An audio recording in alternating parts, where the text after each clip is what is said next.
Kawitane maca bismillah pungkasane alhamdulillah mumpung isih urip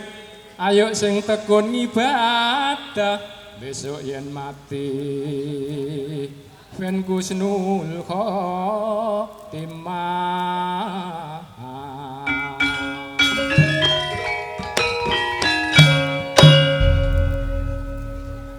amin Allahumma amin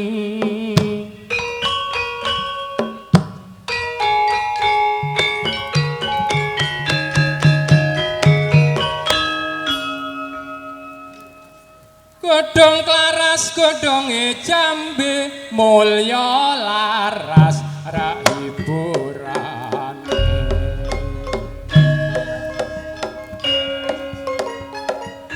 ayo alon-alon Kang Zul senggane aja lali senggane aja lali nek lali ya golek kepeane no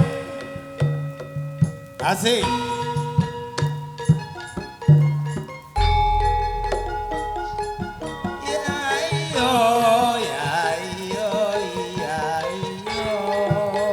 Sugeng rawuh para pami yarasa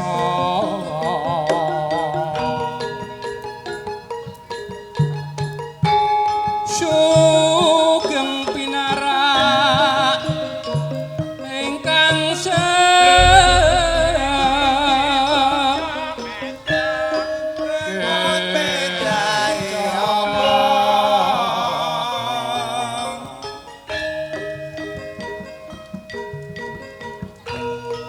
sugeng mirsani pagelaran kula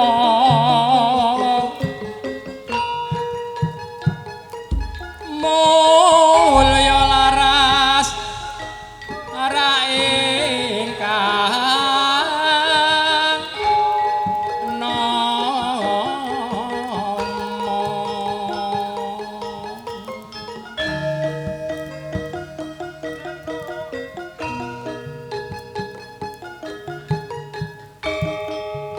saking mulya harja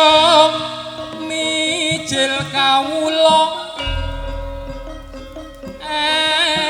RW 3 RT-ne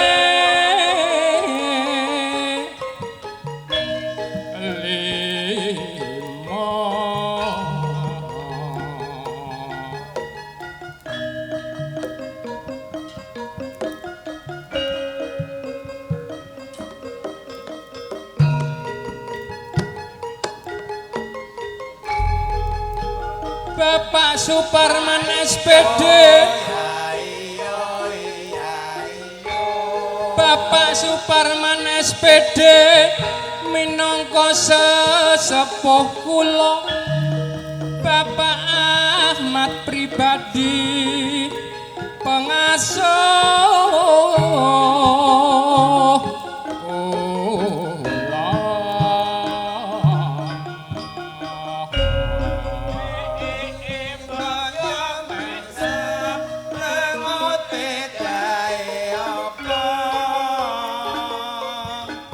nguri-nguri budaya kang dadi tujuane sebab iku dadi jati diri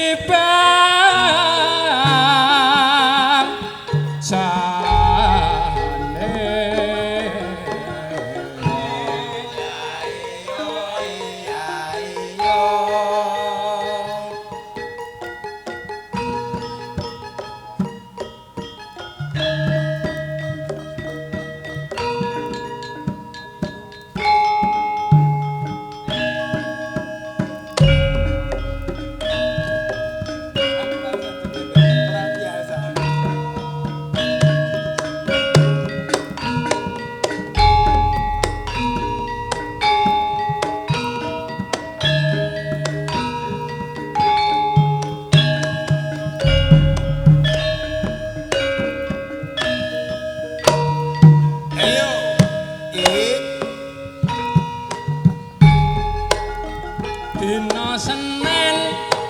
aku ning Klaten mlaku-mlaku karo tuku duren ana wong wedok ayu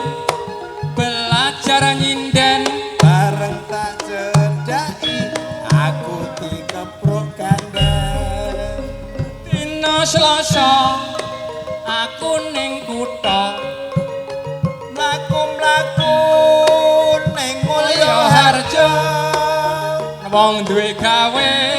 ketoke bawera bareng tak cedhaki jebolane Pak Diono dina Rebo Mas aku ning Solo mlaku-mlaku karo nonton bakso wong wedok ayu kathek plonga-plongo bareng tak cedhaki jebol pancen hula-hula dina Kemis aku ning Inggris mlaku-mlaku karo tuku lapis wong wedok ayu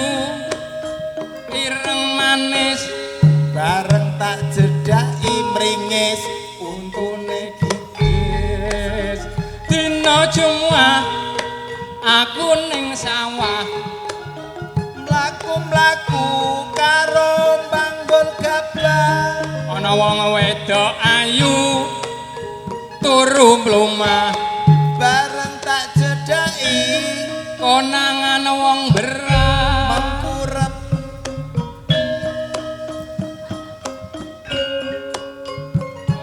aku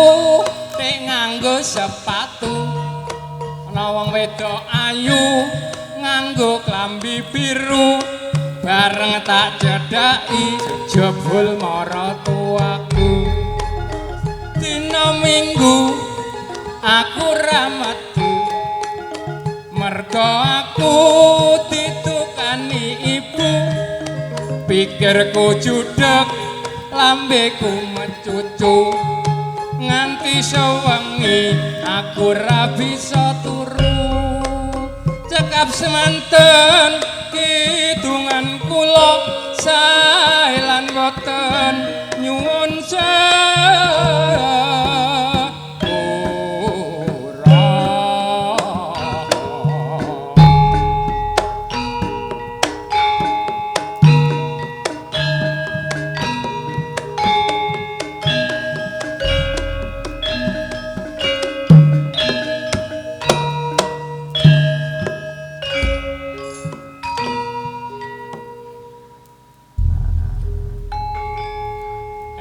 alah